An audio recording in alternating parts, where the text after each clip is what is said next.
Now, this concept of a covenant is essential to understand, and for many Christians, it more or less defines what it means to be in a relationship with God. Without a covenant, no relationship is possible. Just like the covenant Abraham entered with Abimelech, the covenant God makes with his people through Abraham is a solemn agreement that God initiates that contains certain promises and demands.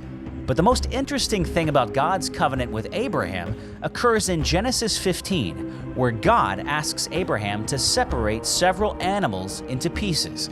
In a vision, God, to confirm his covenant, manifests as a smoking flame and passes between the pieces of the animals.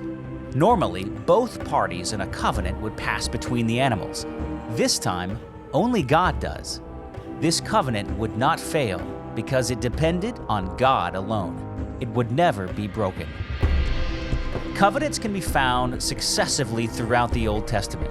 God makes one with Noah, Abraham, Moses, David.